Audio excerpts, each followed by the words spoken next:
आत्मा तुम हो आत्मा, हम हैं आत्मा तुम हो आत्मा। आपस में भाई भाई, आपस में भाई भाई, हम हैं आत्मा तुम हो आत्मा, हम हैं आत्मा तुम हो आत्मा। आपस में भाई भाई, आपस में भाई भाई।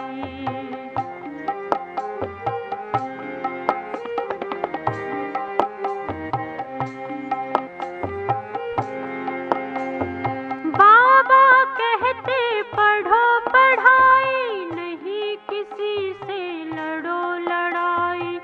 बाबा कहते पढ़ो पढ़ाई, नहीं किसी से लड़ो लड़ाई। दूर करते जो बुराई, सतयुग में पाते राजाई। हम हैं आत्मा तुम हो आत्मा, हम हैं आत्मा तुम हो आत्मा। आपस में भाई भाई, आपस में भाई भाई।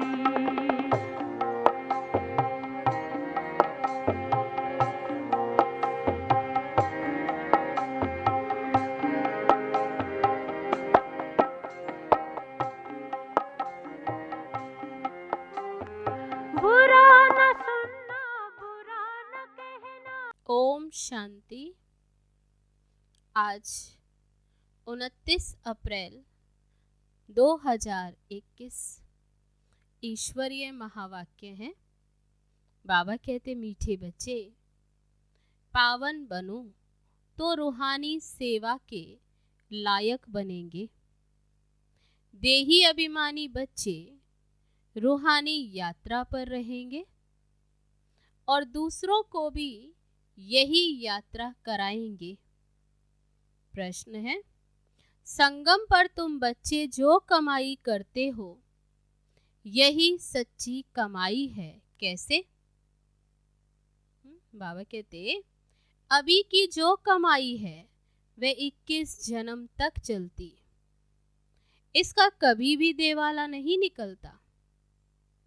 ज्ञान सुनना और सुनाना, याद करना और कराना, यही है सच्ची सच्ची कमाई, जो सच्चा सच्चा बाप ही तुम्हें सिखलाता है। ऐसी कमाई सारे कल्प में कोई भी कर न सके। दूसरी कोई भी कमाई साथ नहीं चलती। गीत है, हमें उन राहों पर चलना है जहां गिरना और संभलना है। ओम शांति। भक्ति मार्ग में तो बच्चों ने बहुत ठोकरें खाई हुई हैं।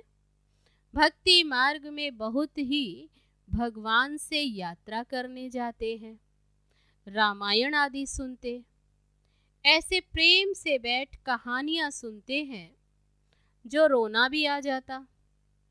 हमारे भगवान की सीता भगवती को रावण डाकू ले गया, तो ऐसे रामायण सुनकर रोते भी हैं। फिर सुनने समय बैठ रोते, ये सब दंत कथाएं। वे समझते हैं सीता को रावण ने उठाया, तो बाबा कहते देखो सुनते जाते और रोते हैं बैठे। तो ये सब दंत कथाएं जिससे फायदा कुछ भी नहीं। पुकारते भी हैं, हे पतित पावन आओ, आकर हम दुखी आत्माओं को सुखी बनाओ। ये नहीं समझते कि आत्मा दुखी होती, क्योंकि वह तो आत्मा को निर्लेप कह देते हैं। समझते आत्मा सुख दुख से न्यारी है। ये क्यों कहते? क्योंकि समझते हैं परमात्मा सुख दुख से न्यारा है।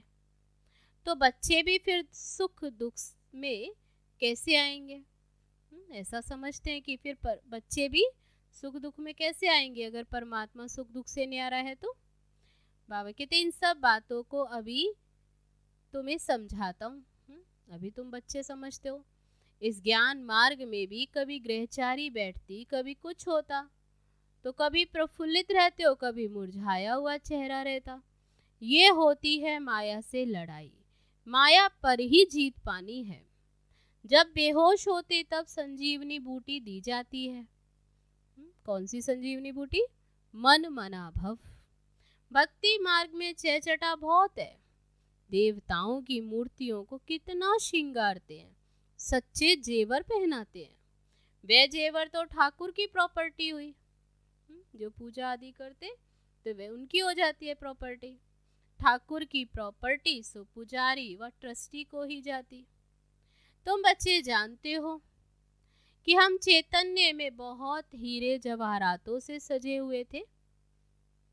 फिर जब पुजारी बनते तो भी बहुत जेवर आदि पहनते, उन जड़ मूर्तियों को भी सच्चे जेवर पहनाते। अभी तो कुछ भी नहीं है। चैतन्य रूप में भी पहने, फिर जड़ रूप में भी पहने।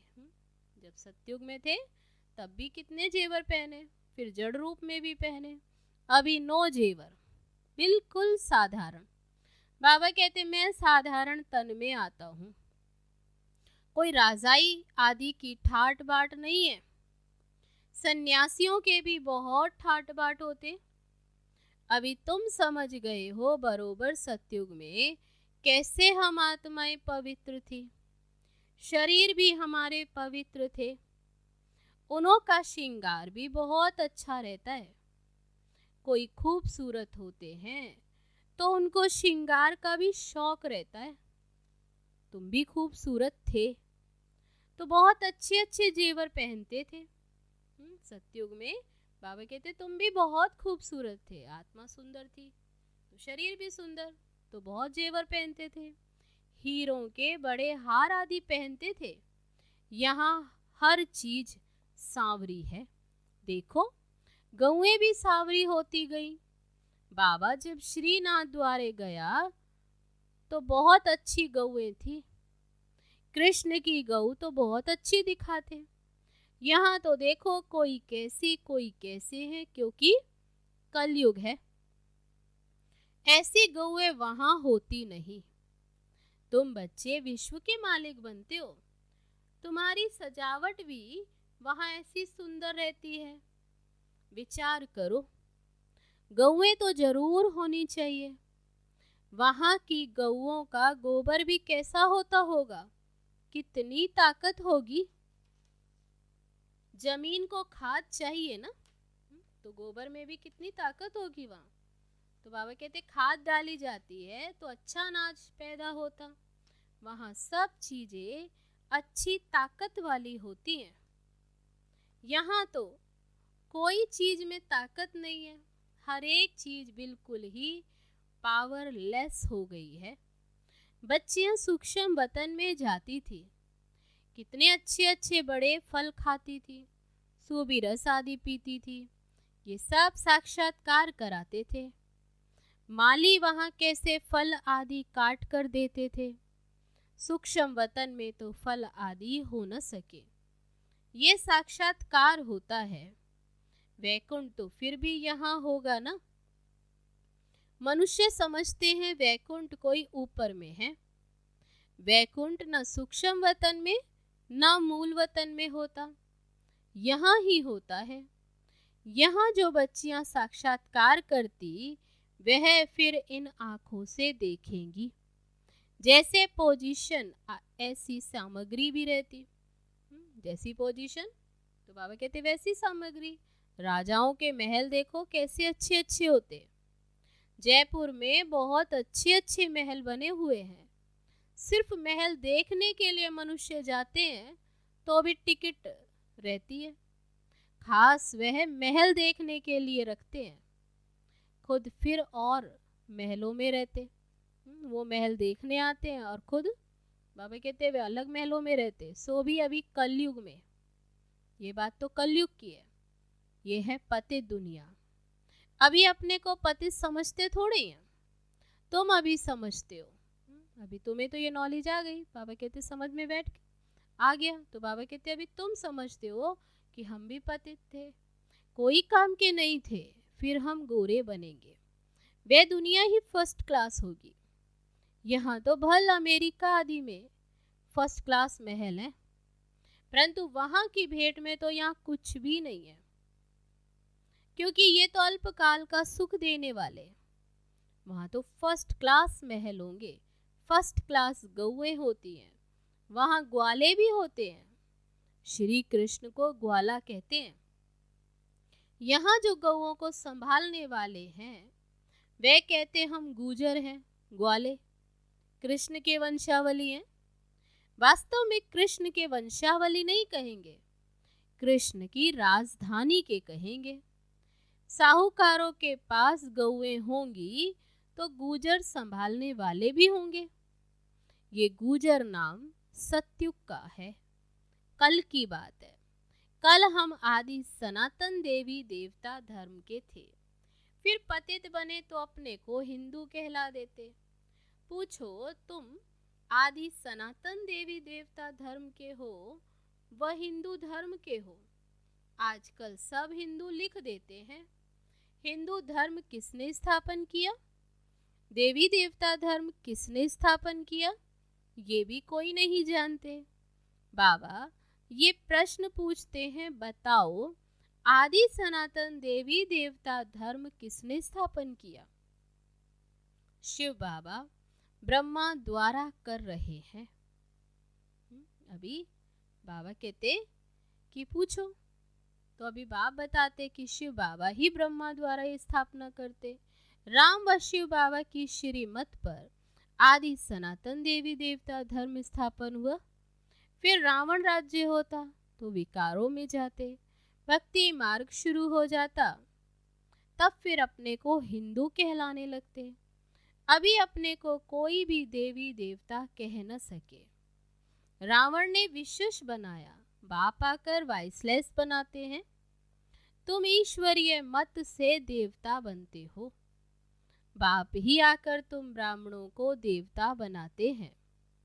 सीढ़ी कैसे उतरते हैं ये तुम बच्चों की बुद्धि में नंबर वार बैठता है।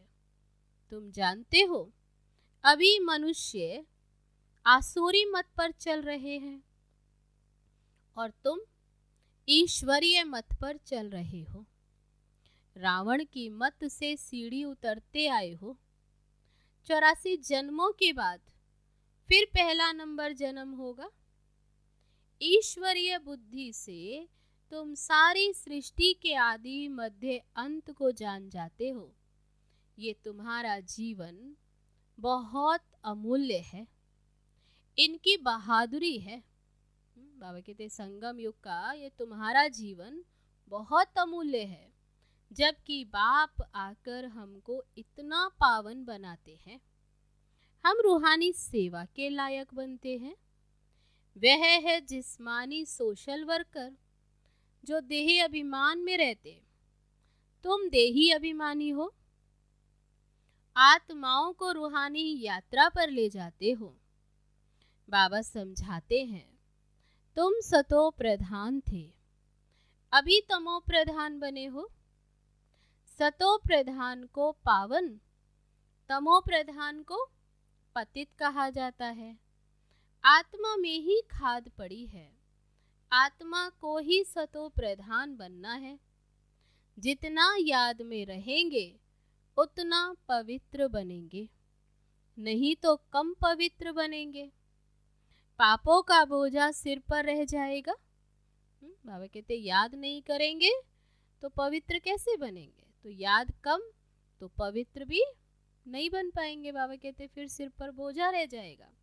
आत्माएं तो सभी पवित्र होती हैं, फिर हर एक का पार्ट अलग अलग है। थोड़ा भी बोझा रह गया, माना बाबा कहते थोड़ी भी अलाई रह गई तो फिर पार्ट तो अलग अलग है ना।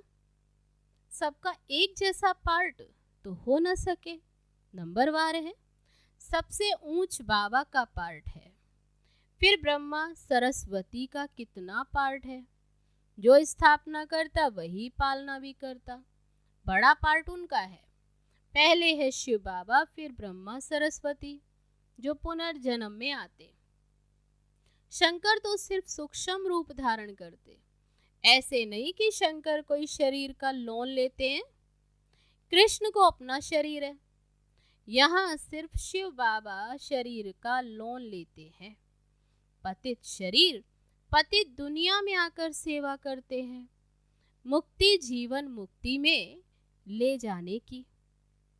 पहले मुक्ति में जाना पड़े। बाप आते ये मुक्ति जीवन मुक्ति में ले जाने की सेवा करने, तब बाबा कहते सबसे पहले फिर मुक्ति में ले जाते। नॉलेजफुल एक ही बाप पतित पावन है, उनको ही कहते हैं शिव बाबा। शंकर को बाबा कहते शोभता नहीं। शिव बाबा अक्षर बहुत मीठा है। शिव के ऊपर कोई अक चढ़ाते, कोई क्या चढ़ाते, कोई दूध भी चढ़ाते हैं। बाबा बच्चों को अनेक प्रकार की समझानी देते रहते हैं। बच्चों के लिए समझाया जाता है सारा मदार योग पर है। योग से ही विकर्म विनाश होंगे। योग वाले को ज्ञान की धारणा भी अच्छी होगी। अपनी धारणा पर चलते रहेंगे, क्योंकि फिर सुनाना भी पड़ता है। ये है नई बात। बाबा कहते धारणा करेंगे तब तो औरों को सुनाएंगे ज्ञान। तो इसलिए बाबा कहते ये है नई बात। भगवान ने जिन्हों को डायरेक्ट सुनाया उन्होंने ही सुना, फिर तो ये ज्ञान रहता ही नहीं। अभी बाप तुमको जो सुनाते वे अभी तुम सुनते हो। धारणा होती फिर तो प्रारब्ध का पार्ट बजाना होता है। ज्ञान सुनना सुनाना तो अभी होता है। सत्युग में ये पार्ट नहीं होगा। तो बाबा कहते वहां तो प्रारब्ध मिल जाएगी, वहां तो प्रारब्ध का पार्ट है। सुनना सुनाने का समय ये संगम युग का है। मनुष्य बैरिस्ट्री पढ़ते हैं, फिर बैरिस्टर बन कमाते हैं। तो बाबा कहते पढ़ते थोड़े हैं, फिर तो कमाते हैं। ये कितनी बड़ी कमाई, इनको दुनिया वाले नहीं जानते। तुम जानते हो सच्चा बाबा हमको सच्ची कमाई करा रहे हैं। इनका कभी देवाला निकल न सके।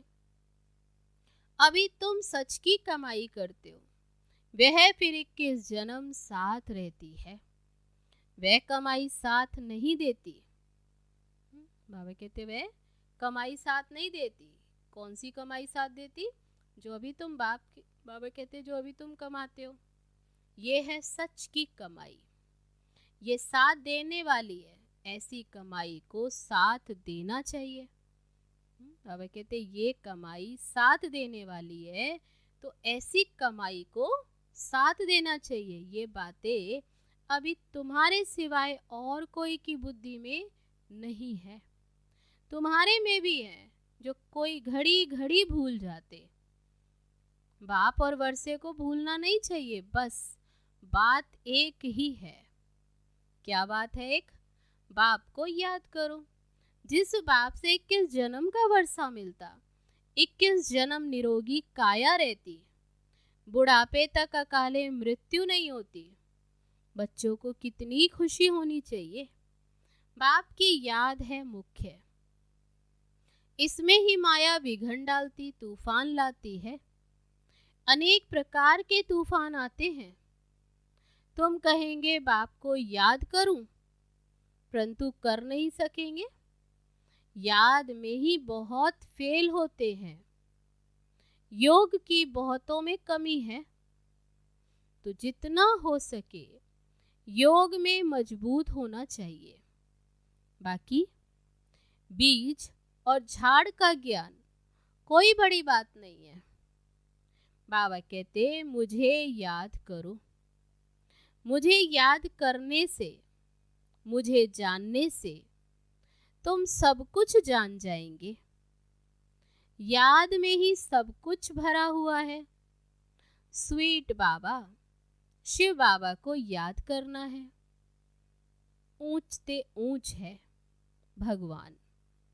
ऊंचते ऊंच जो शिव बाबा कहो, बाबा कहते ऊंचते ऊंच है, वह है श्रेष्ठ ते श्रेष्ठ। तो ऊंचते ऊंच वर्षा देते 21 जन्म के लिए। बाप भी ऊंचते ऊंच तो वर्षा भी ऊंचते ऊंच। सदा सुखी अमर बनाते, तुम अमरपुरी का मालिक बनते हो। तो ऐसे बाप को बहुत याद करना चाहिए। बाप को याद नहीं करेंगे तो और सब कुछ याद आ जाएगा। बाबा कहते बाप को याद नहीं करेंगे तो और सब कुछ याद आ जाएगा। फिर इस दुनिया में ही बुद्धि भटकती रहती। इसलिए बाबा कहते एक बाप को ही याद करो। अच्छा, मीठे मीठे सिकी लदे बच्चों प्रति माता पिता बाप दादा का याद प्यार और गुड मॉर्निंग। रूहानी बाप की रूहानी बच्चों को नमस्ते। हम रूहानी बच्चों की रूहानी बाप दादा को नमस्ते नमस्ते। ओम शांति। अब है धारणा के लिए मुख्य सार। पहली पॉइंट, यह ईश्वरीय जीवन बहुत बहुत अमूल्य है। इस जीवन में आत्मा और शरीर दोनों को पावन बनाना है। रूहानी यात्रा में रहकर दूसरों को यही यात्रा सिखानी है। दूसरी पॉइंट, जितना हो सके सच की कमाई में लग जाना है। निरोगी बनने के लिए याद में मजबूत होना है। अब है आज का वरदान। मास्टर नॉलेजफुल बन, अनजान पने को समाप्त करने वाले, ज्ञान स्वरूप योग युक्त भव। मास्टर नॉलेजफुल बनने वालों में किसी भी प्रकार का अनजानपन नहीं रहता। वे ऐसा कहकर अपने को छुड़ा नहीं सकते कि इस बात का हमें पता ही नहीं था। ज्ञान स्वरूप बच्चों में कोई भी बात का अज्ञान नहीं रह सकता और जो योग युक्त हैं उन्हें अनुभव होता जैसे कि पहले से सब कुछ जानते हैं।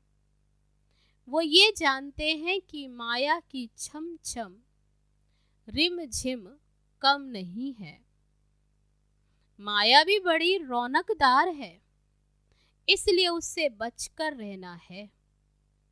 जो सभी रूपों से माया की नॉलेज को समझ गए, उनके लिए हार खाना असंभव है। अब है आज का स्लोगन। जो सदा प्रसन्न चित्त है वह कभी प्रसन्न चित्त नहीं हो सकता। जो सदा प्रसन्न चित्त है वह कभी प्रश्न चित्त नहीं हो सकता। अच्छा, ओम शांति। इस धरती पर सबसे पावन मधुबन तीर्थ है न्यारा। इस धरती पर सबसे पावन मधुबन तीर्थ है न्यारा। सारे जग को पावन करने गूंज रहा शिव का नारा। इस धरती पर सबसे पावन मधुबन तीर्थ है न्यारा। इस धरती पर सबसे पावन मधुबन तीर्थ है न्यारा। इस धरती पर सबसे पावन मधुबन तीर्थ है न्यारा।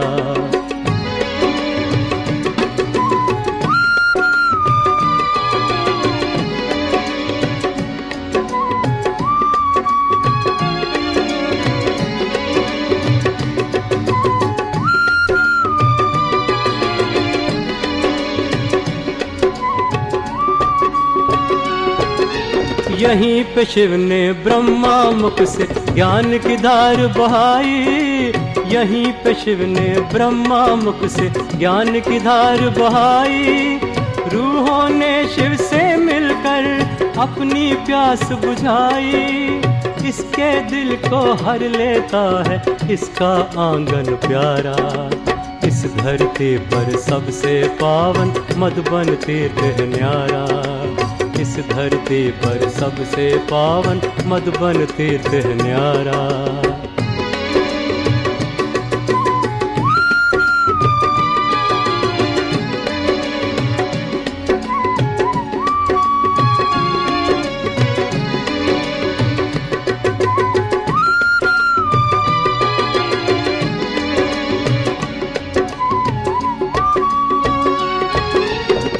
पावन धरती पर आकर मन निर्मल हो जाता।